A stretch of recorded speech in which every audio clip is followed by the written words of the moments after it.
మీరు ఇందాక దేవుడిని నమ్ముతున్నాను అన్నారు. ఇప్పుడు చెప్తున్న స్టోరీస్, థియరీస్ అన్ని నేను అదే చెప్తున్నా.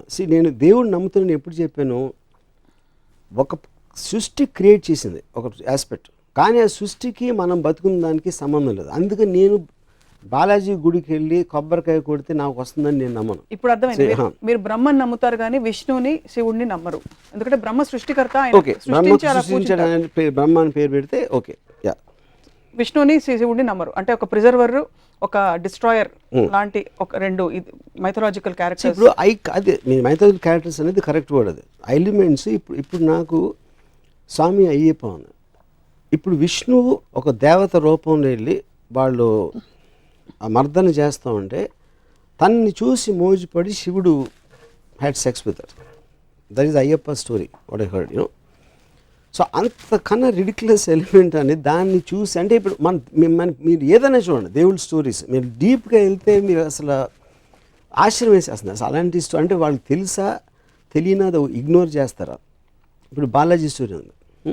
ఓకే, బాలాజీ వచ్చే ముందు ఇంకొక చిన్న ఎగ్జాంపుల్ చెప్తాను.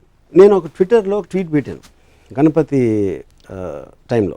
పురాణాల గురించి మనం ఎలాగో మళ్ళీ మాట్లాడతాం. ఐ థింక్ ఇట్స్ ఇన్ దేవుడు కాన్సెప్ట్ వాట్ ఐఎమ్ టాకింగ్. అంటే నేను అనేది దేవుడు అంటే ఏంటి, మనం భగవంతుడిలా కొలిచి పూజలు చేసి తన మొలాన మనకు వచ్చేస్తున్నాయి అనే దాంట్లో వాళ్ళందరి డెఫినేషన్ ఉంటుంది. అవును, బ్రహ్మ అనేది ఒక కాన్సెప్ట్, కానీ బల్క్ ఆఫ్ ద పీపుల్ దేవుడిని పూజిస్తారు, వినాయకుడిని పూజిస్తారు, బాలాజీని పూజిస్తారు, అయ్యప్పని పూజిస్తారు. So I think they are in the same category. Varma గారి అభిప్రాయం దేవుడి గురించి అంటే ఆయన ప్రపంచాన్ని సృష్టించి వదిలేశారు, ఆయన పని అయిపోయినా ఆయన మూలను కూర్చున్నారు, అంతేనా? మనం అంటే ఇప్పుడు చేమలు ఉన్నాయి, దోమలు కూడా ఉన్నాయి, గొంగుళిపూర్లో ఉన్నాయి, బొద్దింకలు ఉన్నాయి. బొద్దింకలు ఎందుకు క్రియేట్ చేశారు? మనకి జలుబిచ్చే వైరస్ని ఎందుకు క్రియేట్ చేశాడు? మనుషుని క్రియేట్ చేసాడు, ఓకే, మనకు బాగానే ఉంటుంది కాబట్టి మనకు బాగానే ఉంది. బట్ అన్నిటినీ కూడా ఆ సృష్టి క్రియేట్ చేసింది. మీరు సినిమా కానీ మనిషిగా నాకు బొద్దింకలు దోమలు ఉండటం నాకు ఇష్టం లేదు.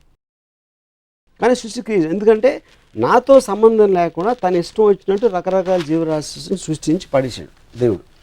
ఓకే, సో అప్పుడు ఆ దేవుడికి నన్ను ఒక్కడనే బాగా చూసుకో, మిగతా అందరినీ పక్కన పెట్టేసి మిగతా జీవరాశులు అందరూ నాకు ఎందుకు అని కొబ్బరిగా కొట్టేస్తే నా పని చూసుకో అనే మనస్తత్వాన్ని దాని గురించి మాట్లాడుతున్నాను. సో ఇది భక్తులతో మీకు ప్రాబ్లం, దేవుడితో కాదైతే మీకు 100% మీకు భక్తులతో ప్రాబ్లం.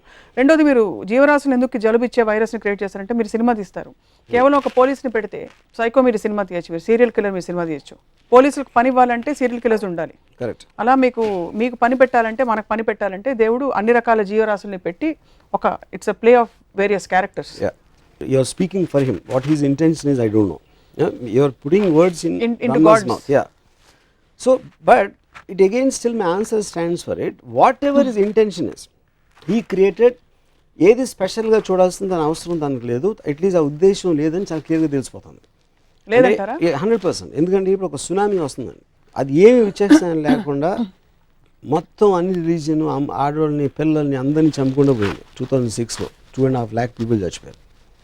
ఆ 2.5 lakh పీపుల్ ఒక కామన్ ఎలిమెంట్ ఆఫ్ ఉంటుంది అనేది నేను నమ్మను. దాని తర్వాత may their souls rest at peace అంటారు ఎవరు మనోళ్ళు. ఏది చేసింది యాక్ట్ ఆఫ్ గాడ్ అని లీగల్ డెఫినేషన్ ఉంది. Any kind of a natural calamity is called act of God. That is actual definition legally speaking. Okay, దేవుడు సృష్టించిన దాని మూలాన జరిగినది. అది జరిగినప్పుడు మీరు ఒక మీ మేనేజర్ తప్పు చేస్తాడు, లేకపోతే మీ గవర్నమెంట్ తప్పు చేస్తుంది, లేకపోతే మీ ఇంట్లో ఎవరో తప్పు చేస్తే మీరు ఇమ్మీడియట్గా కోపం వస్తుంది. దానివల్ల ఒక హామ్ క్రియేట్ అయినప్పుడు అంత పెద్ద హామ్ క్రియేట్ చేసిన దేవుడిని మాత్రం మీరు బ్లేమ్ చేయరు. ఎందుకు? భయం. ఎందుకంటే మీకు ఆఫీస్లో మేనేజర్ మారితే ఇంకోటి వస్తాడు, గవర్నమెంట్ మారితే ఇంకో గవర్నమెంట్ రావచ్చు, కానీ దేవుడు మారితే ఇంకెవడో రాలేడు. కాబట్టి ఆ ఒక్క హోప్ ఉండాలి. కాబట్టి భయంతో దేవుడిని మాత్రం ఎప్పుడు బ్లేమ్ చేయరు. సో మళ్ళీ నేను చెప్పేది ఏంటంటే దేవుడు అనేది క్రియేటర్, మీరు బ్రహ్మ అనండి, దేవుడు అనండి, ఏదన్నానండి, that is not to be debatable. Because ఏదో ఒకటి క్రియేట్ చేసి ఉండాలి. వాట్ ఎవర్ దానికి షేప్ ఉందా, ఫామ్ ఉందా, whatever the scientific origin అనేది, all of them are coming under one definition. నమ్మే వాళ్ళ గురించి మాట్లాడుతున్నాను. So that is what I'm saying. I don't believe in the devotees aspect. వాళ్ళకి ఏం అర్థం అవుతుంది దాని గురించి. సో భక్తులు దేవుడితో పెట్టుకునే ఈక్వేషన్ మీద మీకు చిరాకేస్తుంది. చిరాక్ is not the right word. I find it funny. మీరు ఎలాంటి ఈక్వేషన్ పెట్టుకుంటారు దేవుడితో? ఎప్పుడైనా అసలు తలుచుకుంటారు దేవుడిని? అబ్సల్యూట్గా. బికాజ్ ఐ స్ట్రాంగ్లీ నేను బిలీవ్ చేస్తాను దేవుడి స్కీమ్లో నేను లేను. కాదు, క్వశ్చన్ అది కాదు. Is too big. అంటే ఇది ఎలా ఉంటుందంటే అది ఇప్పుడు ఇక్కడ చీమలు తిరుగుతూ ఉంటాయండి. ఆ చీమలు మ్యాక్సిమం నేను నడిచేటప్పుడు నాకు కనిపించకపోతే తొక్కి వెళ్ళిపోతాను, లేకపోతే చీపుతో ఊడ్చేస్తాను. దానికన్నా నాకు చీమలకి ఏం కనెక్షన్ లేదు. చీమ గురించి నేను ఆలోచిస్తున్నాను అనుకుంటే ఎంత మూర్ఖత్వమో, ఏ మనిషి కూడా దేవుడు నా గురించి ఆలోచన అంతే మూర్ఖత్వం. You feel God doesn't think about you. No. But I asked you, do you think about God? No, I don't think about God for the same reason. Because I am not in the scheme of things of God. నన్ను హామ్ చేసే శక్తి దేనికున్నా అది నాకు God. నాకు for example నేను ఒక ఆఫీస్లో పనిచేస్తాను. నా మేనేజర్ నా జీతం పెంచేంత ఇది ఉంటే నా మేనేజర్ నాకు దేవుడు. రేపు పొద్దున్న ఎవరో నన్ను హామ్ చేస్తే whoever is more powerful than me, they are gods. In that particular situation. In that particular situation, context లో. మరి పర్లేదు, దేవుడు మీకు చాలా యాక్చువల్లీ గొప్ప ఫిలాసఫీ. ఎందుకంటే దేవుడు మనిషి రూపంలో వచ్చి అనేక విధాలు హెల్ప్ చేస్తారని కూడా అంటారు. సో రేపు గబుక్కుమని మీరు ఎక్కడైనా వరదల్లో చిక్కుకుపోతే మీకు ఎవరైనా బోట్ పంపిస్తే బోట్ నడిపేవాడు దేవుడు మీకు. మరి అలా చేసినోడు చాలా మంది ముంచి చంపేస్తాడు. దాని సంగతి ఏంటి? అది వాళ్ళు చూసుకుంటారు కదా. చూసుకుంటూ క్వశ్చన్ కాదు. ఇప్పుడు ఆ బిలీఫ్ తోటే మమ్మల్ని చేస్తాడన్న బిలీఫ్ తోటే అందరూ చేస్తారు. నేను అలాంటి దాంట్లో నేను టైం వేస్ట్ చేయను.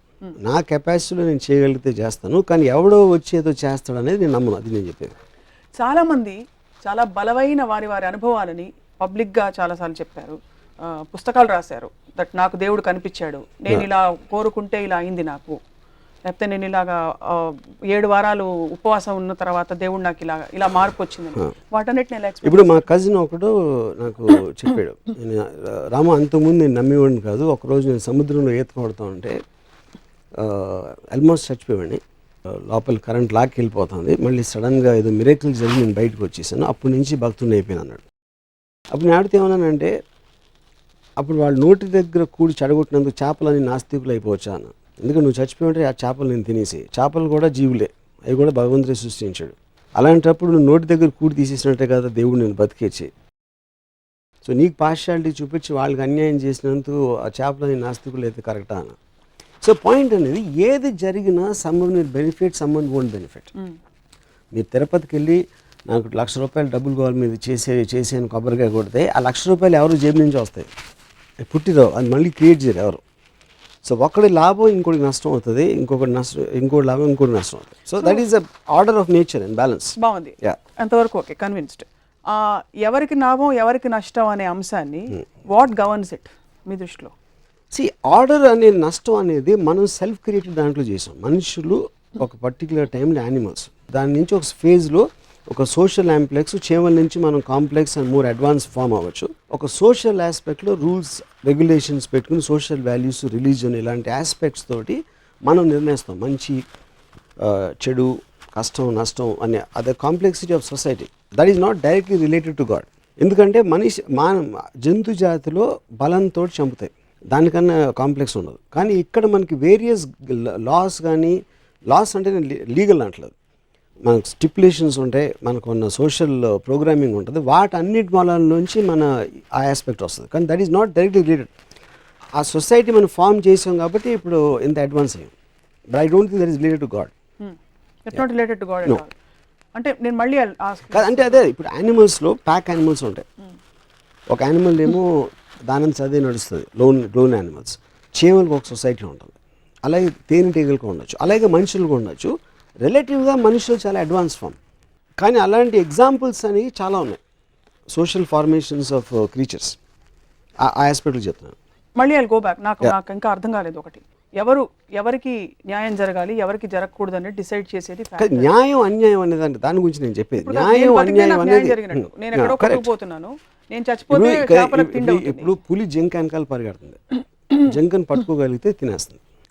అది ఉట్టి కేవలం కాదు, అది ఉట్టి కేవలం తన బలం.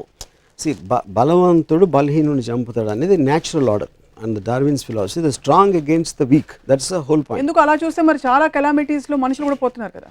అప్పుడు కెలామిటీ అనేది బలం ఉంది, కెలామిటీ అనేది టైగరు, మనుషులు అనేది జింకలు కెలామిటీలో. సో ఇక్కడ coming back to this, so బలవంతుడు బలహీనుని చంపుతాడు అనేది నేచర్స్ లా.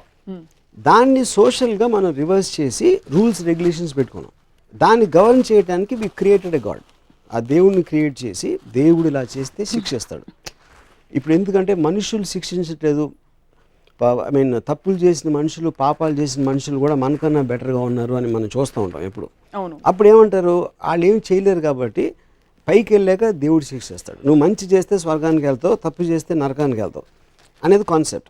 సో ఈ గ్రూప్ కెలామిటీస్ లో ఇది వర్తిస్తుంది మీరు చెప్పింది. నేచర్స్ ఫ్యూరీ ఆర్ లేకపోతే ప్రకృతి వైపరీత్యం, దేవుడి శాపం is bigger than this 200,000 people. ఇది of course anything more powerful. It's not about nature's calamity. Correct. ఒకే కెలామిటీలో కొంతమంది పోతారు, కొంతమంది బతుకుతారు. అవును. అది ఎందుకు జరుగుతుందంటారు అయితే? అది నేను అడిగిన క్వశ్చన్. అప్పుడు ఆ డిస్క్రిమినేషన్ ఎందుకు చూపించడం అనేది నాకు క్లియర్ కట్గా తెలియకపోతే ఏ బేసిస్లో నేను ఆ సిస్టమ్ని నమ్మాలి? అదే నేను అడిగిన క్వశ్చన్. సో బేసికలీ వీళ్ళందరినీ ఈ కారణంతో నేను చంపేశాను, వీళ్ళందరినీ ఈ కారణంతో బతికిచ్చాను అన్నది క్లారిటీ ఉన్నప్పుడు it is a legal system. వీళ్ళు తప్పు చేస్తున్నారు కాబట్టి జైల్లో ఉన్నారు, వీళ్ళు తప్పు చేస్తున్నారు కాబట్టి ఉరిశిక్ష వేస్తున్నాం, మీరందరూ మంచిగా మిమ్మల్ని ఏం చేయట్లేదు అనే క్లారిటీ నాకు మామూలు మనిషి ఇచ్చినప్పుడు దేవుడు దానికన్నా ఎక్కువ ఇవ్వాలి. దేవుడు మనిషిని క్రియేట్ చేశాడు నాకు తెలియదు, కానీ మనిషి మాత్రం డెఫినెట్గా దేవుడిని క్రియేట్ చేశాడు. మనిషి ఎవరిని క్రియేట్ చేశాడు? బాలాజీని క్రియేట్ చేశాడు. పురుషులకైతే రంభ కౌగిళ్ళు ఉన్నాయి, ఆడవాళ్ళకి ఏముంటుంది? వాడు బ్యాడ్ స్క్రిప్ట్ రైటర్ అయితే ఆ గాడ్కి బ్యాడ్ స్టోరీ ఇచ్చాడు, గుడ్ స్క్రిప్ట్ రైటర్ అయితే బెటర్ బ్యాక్గ్రౌండ్ ఇచ్చాడు.